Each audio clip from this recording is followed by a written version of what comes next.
Buckle up, Bandidos, as we plunge back into the heart-pounding mayhem of The Division 2. I'm TuxedoBandido, and this is your ultimate beginner's guide. Chapter 2. In this comprehensive series, I'll be your friendly tactical advisor here to walk you through everything from basics to ninja-level strategies. Whether you are a Division 2 rookie or a comeback pro, this guide series is all about amping up your experience and paving the way for you to be in the best possible position for endgame success. Expect in-depth tutorials on creating a daily tactical plan, progression management, build optimization, and combat technicals. We'll break down the essentials of the base of operation upgrades that will turn you into a force to be reckoned with early in the game. If you're just joining us, make sure you catch up on Chapter 1 of our Ultimate Beginner's Guide to get the early, game-changing tips. Now, for those of you who've got your boots on the ground and have clocked up to 20 hours, you're in the right place. This is Chapter 2, where things start to get really interesting. By now, your agent might be getting the hang of DC, but get ready because we're about to kick it up a notch. This chapter is all about the nitty-gritty details to get you on your way to be a Division 2 pro. Let's do it!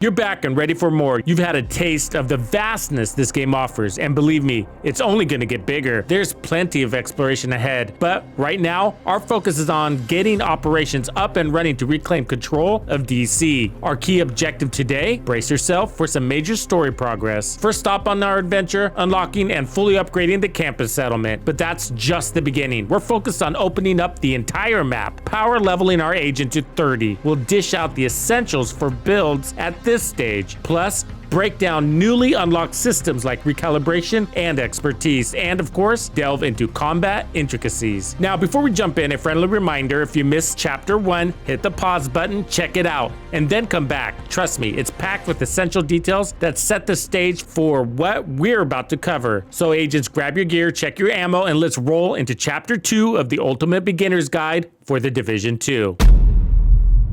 As we covered in Chapter 1, having a tactical plan to boost your progression efficiency is crucial. In the early stages, those smaller objectives might not seem like a big deal, but as you advance, you'll notice some repetition, and they can begin to feel like a drag. After you've been around the block a few times, you realize not all of them are necessary at this point. Most of this becomes crystal clear in hindsight, so consider this future Tux handing present you the knowledge you need to decide whether you want to take them on now or keep them in your back pocket for later, or maybe skipping them forever. At this stage, my tactical plan unfolded like this. I unlocked the campus settlement simply by arriving. I grabbed all available side missions from the campus at that time. Then, I crafted a route that trims down unnecessary travel time. I tackled all the nearby missions, some unlocking additional skills that await for me at the quartermaster. I seized nearby control points for XP and SHD tech to level up my agent, as well as completed all side missions, prioritizing those with attached SHD tech. This combination strategically opens up key points for fast traveling, smoothing out the navigation of the map. Quick tip, avoid diving into territories above your rank. Those battles will be tough. No need to wander into the lion's den. Stick to activities within 2 levels of your current status to keep things manageable. Listen up, this part is crucial. SHD tech is scattered all over the map. In the first chapter of this guide series, we ensured you gathered enough to unlock all available perks and key skills that will carry you to the Warlords of New York DLC. At this point, your perks should be lining up like this, with all of them acquired. When it comes to skills, the essential ones right now are the attack turret and the attack drone. The Crusader Shield, Reviver Hive, and Fixer drones are handy if you fancy them, but they won't be mandatory. Beyond these, the other skills won't offer as much utility at this stage. You'll still unlock everything, but they'll be taking a backseat in terms of priority. You need to know that the game strategically places enough SHD tech on the map, coupled with the anticipated amount of XP earned through progression, ensuring you'll have all the SHD tech necessary to unlock everything. However, when you hit level 30, a crucial decision awaits, whether to venture to New York with the expansion or continue progressing through the world tier system. What you decide impacts whether picking up any SHD tech from this point forward even matters. We'll delve into that later, but for now, here's what you need to keep in mind. At this stage, avoid going out of your way for SHD tech in the open world unless it's en route to your next objective. You can't spend SHD tech on additional perks until you reach level 30. At that point, you'll only need 24 SHD tech to unlock all level 30 perks. And at that point, you might just be heading over to New York anyways. All remaining SHD tech will be used to unlock extra skill variants. As you venture into each new zone on the map, crafting tactical plans becomes a reoccurring theme. Unlocking a safe house triggers a liberation project for that zone, but completing these is optional. In fact, I stopped doing them at this point in the game. Your primary concern is ensuring that by the time you conquer Roosevelt Island, your agent is nearing level 30. This keeps your focus sharp on main missions, side missions, and control points. There's not much else you have to worry about when it comes to activities.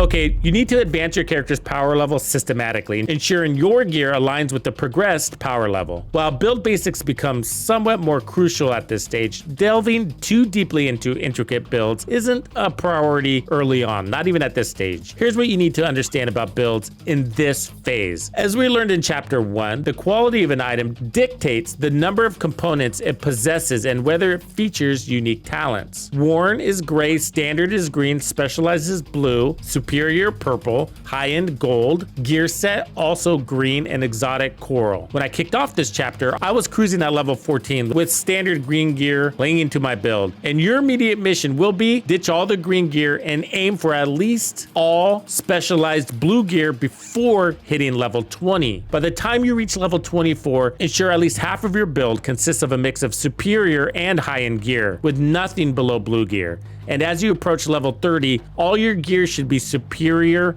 or higher. Up to this point, I've stuck with the attack drone and turret as my skills. And here's the spoiler. I never changed these throughout the entire campaign. There's nothing better. Mods play a crucial role in enhancing the stats on both your weapons and gear, gradually becoming integral to your builds. You can acquire them throughout looting or by crafting them using blueprints earned from various activities. Unlocked weapon mods can be used across multiple items, provided they're compatible with the weapon. On the other hand, gear mods can only be equipped on one gear piece at a time. Ensure to visit Anaya at the White House to claim blueprints for weapon mods and regularly check the crafting bench to construct mods. Traditionally, only the mask, chest piece, and backpack can equip gear mods. And for gear mods, the rarity needs to be high-end to unlock the available mod slot. When it comes to dealing damage, your weapon selection holds the greatest influence on your build. And the good news is that, at this stage, it's still straightforward. The level of your weapon remains the single most important stat, always staying within 2 points of your agent level to maintain a balance of power with your enemies, as they level up along with you. In most scenarios, the weapon level outweighs the weapon rarity in importance. However, there's a possibility that the damage from the rarity scaling could surpass the damage of the same weapon with a higher level and lower rarity. Fortunately, your build stats will guide you on which one is better. If you have an item with a higher level and a higher rarity, then you've hit the jackpot. There's no wrong choice when it comes to selecting weapons, but having one for range and one for close encounters is ideal. Additionally, a strong sidearm proves extremely helpful. Throughout the campaign, shotguns and snipers are incredibly overpowered.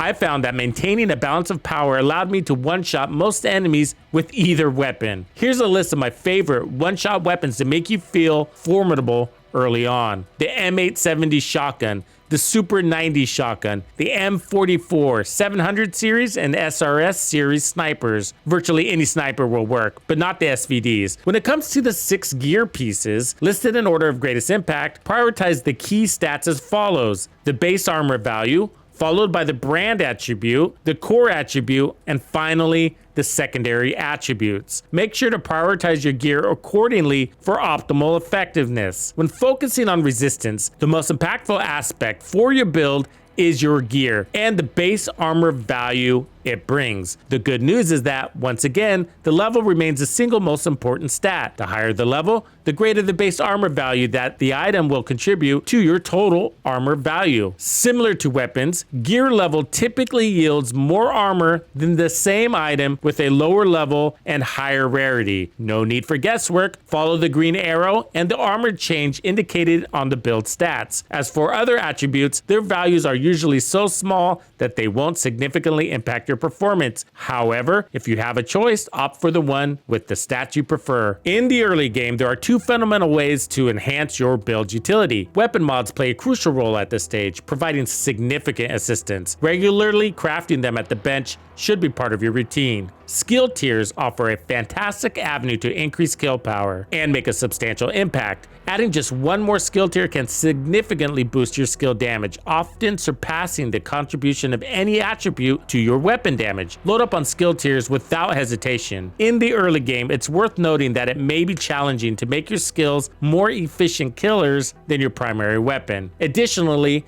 keep an eye out for skill mods dropping along the way. These mods can enhance your skills in various ways, from extending durations to increasing damage. Pick up everything and regularly check if there's a better mod available for your equipped skills. One of the reasons builds are simplified to these details is because your agent is constantly leveling and the gear quickly becomes outdated every 2 to 3 levels. There's not much time to get attached to anything, so keep your inventory clean by regularly selling or deconstructing outdated gear. At this stage, I found e-credits to be more helpful than resources. That means you need to visit a vendor. If you need to take advantage of purchasing items, keep in mind that it gets more expensive as you level up. Talents are special bonuses typically found on weapons, body armor, backpacks, as well as all exotic weapons and gear pieces. They need to be at least superior quality to host a talent, and these are true game changers for your builds. Talents aren't as straightforward as they might seem. They bring a lot of nuance to the game. Players have spent countless hours learning all the ins and outs of these items, what's top tier,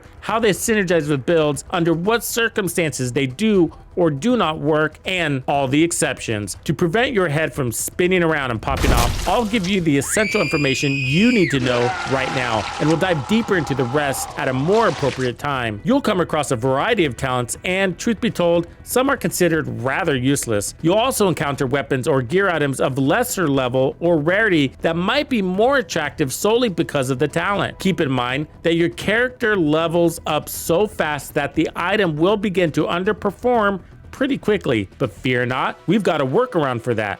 We'll get to that. For now, let's focus on highlighting the good talents you should keep an eye out for. When it comes to weapon talents, keep an eye out for these game changers. In Sync, which powers up both your skills and weapons by as much as 30% each. Spike, providing a 20% boost to your skill damage. Preservation, granting 10 to 20% armor on kill over 5 seconds. Optimistic, offering more weapon damage as you deplete your mag. Close and Personal, delivering a hefty 30% weapon damage when killing a target at close range. Now, this isn't meant to be an exhaustive list, as there are many other fantastic talents out there. However, I steer clear of talents based on crits or status effects, mainly because we don't have the stats and additional talents to fully support them at this stage. When it comes to gear talents, keep an eye out for these early game gems. Braced, providing tons of weapon handling. Focus, offering high damage when in scope. Bloodsucker for a bonus armor boost. Intimidate, offering more damage with bonus armor. Opportunistic, amplifying your damage. Unstoppable, granting more damage on kill. Vigilant, Spark, Composure, or Companion, offering great sources of damage. Unbreakable, providing emergency armor. Protected Reload, offering bonus armor during reload. And Overwatch, increasing damage while in cover for your weapon and skills. These talents can make a significant impact on your early game build, so be on the lookout for gear pieces that offer these bonuses. I found a killer combo for the early game that made me feel like a one-shot killing tank. I equipped a chest piece with the focus talent, providing up to 50% more weapon damage when using an 8x scope or higher. This is one of the strongest chest talents in the game. Pairing that with the in-sync weapon talent on both my weapons, I enjoyed a whopping 30% boost to both weapon and skill damage. One of the easiest and largest damage spikes to get when running skills. To top it off, I chose chose the Bloodsucker talent for my backpack, turning me into a DPS powerhouse with bonus armor on every kill. It's a killer combination that kept me ahead of the curve all the way through World Tier 5. As you progress through the early stages of the game, talents might seem like a rare luxury. As you hit the early to mid 20s, you'll start encountering gear with more frequent opportunities to host talents. By the late 20s, you'll find that these talents become essential for maximizing your build's potential, and you won't want to embark on a mission without them.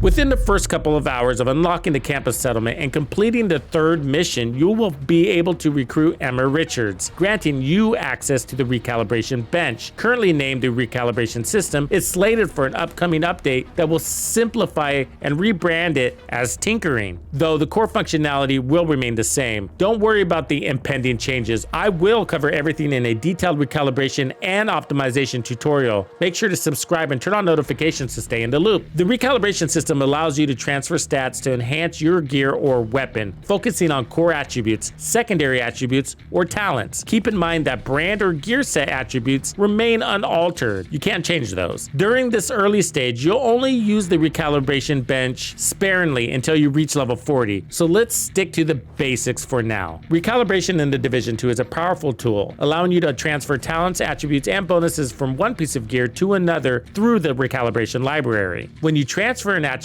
or talent to the library, the original item is permanently destroyed, providing a way to extract stats from unwanted items for future modifications. It's important to note that you can only transfer stats and talents between items of the same type, such as backpack to backpack or between two shotguns. You cannot transfer stats from one type of item to another, like an assault rifle to a pistol or from gloves to backpacks. Crucially, for a talent or stat to be recalibrated to your weapon or gear item, it must already exist in your recalibration library. It's not advisable to start building an extensive library now. At this stage, the process is selective. We will revisit this in detail later. Adding something to your recalibration library is a straightforward process, and I'll demonstrate using talents for a sniper class as an example. Navigate to the Recalibration Station, which will be referred to as Tinkering in the future. Access the recalibration library and choose the gear item type, in this case marksman's. Select the attribute you want to add, in this instance talents. The system will only allow you to select stats for recalibration if you have a matching stat type option on another item in your inventory. These valid options will be highlighted, while grayed out options indicate that you lack a matching item in your inventory. Choose the item you are willing to sacrifice to add its attribute to the library. Upon selection, the system will destroy that item and add the talent to your library. The newly added talent is now available for recalibration onto any high-end rarity sniper in the future. Changing the talent on your gear is a simple process, and I'll walk you through the steps using the sniper rifle as an example. Open the recalibration menu for the gear item you want to modify. Choose the gear item type, for instance, sniper rifles. Select talents as the category. Make your desired talent choice and add it to the gear. This action will overwrite the existing talent without affecting any other attribute. Once the talent has been recalibrated, it becomes the only line item that can be modified on that particular gear item. As far as recalibration is concerned, you can change the talent as many times as you like, but the other attributes remain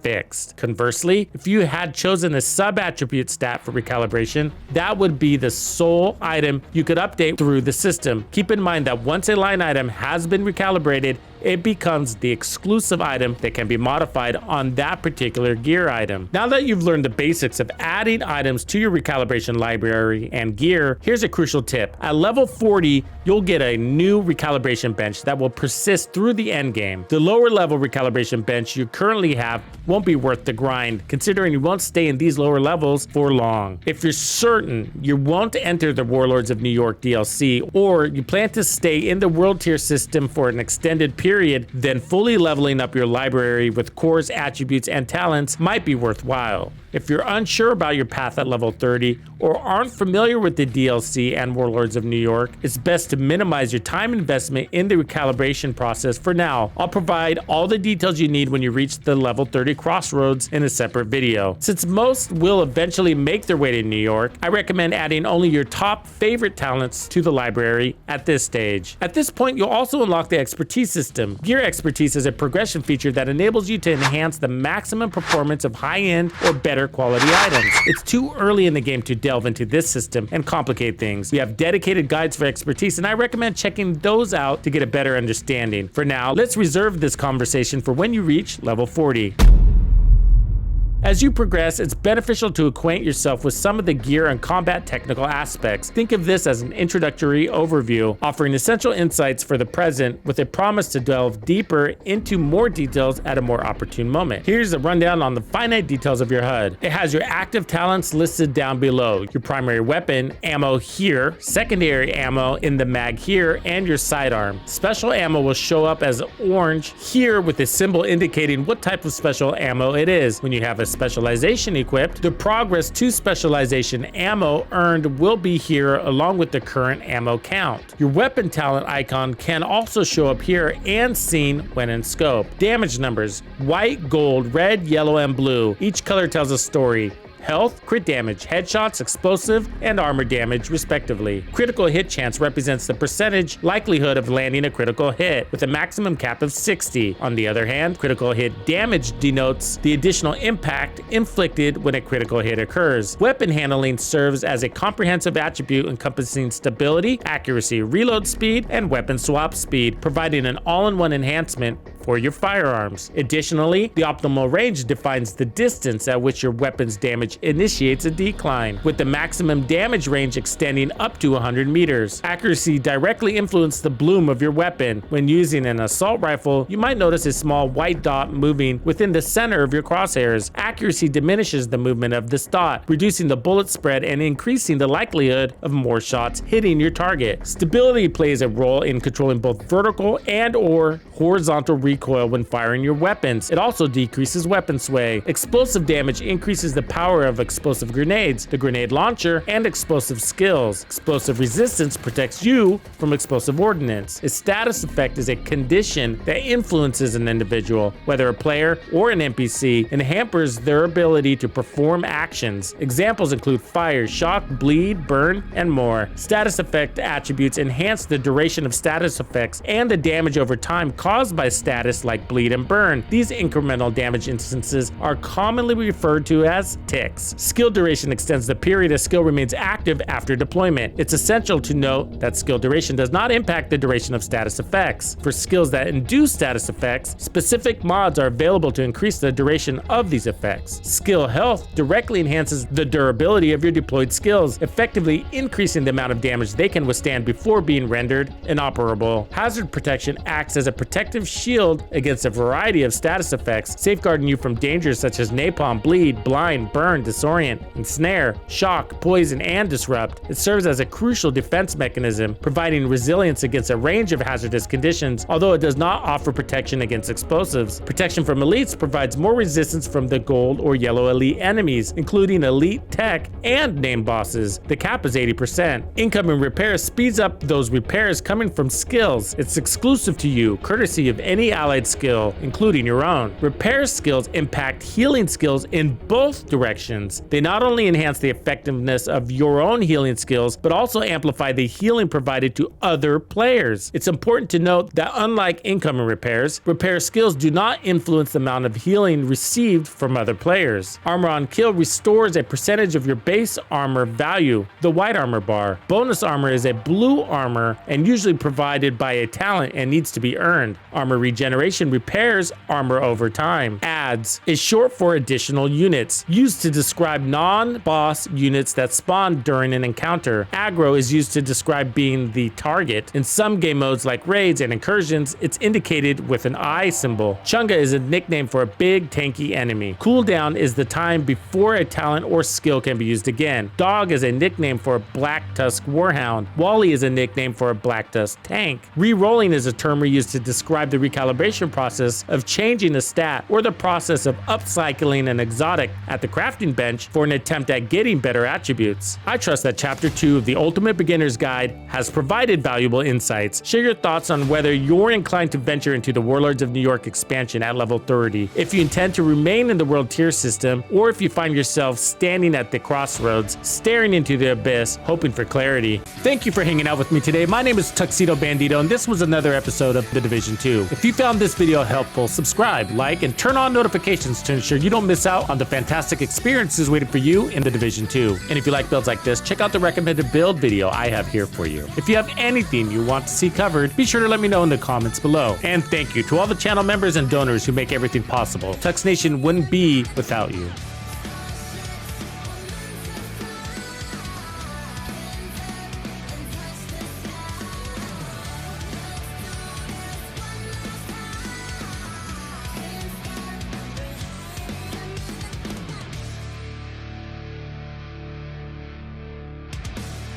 Follow me.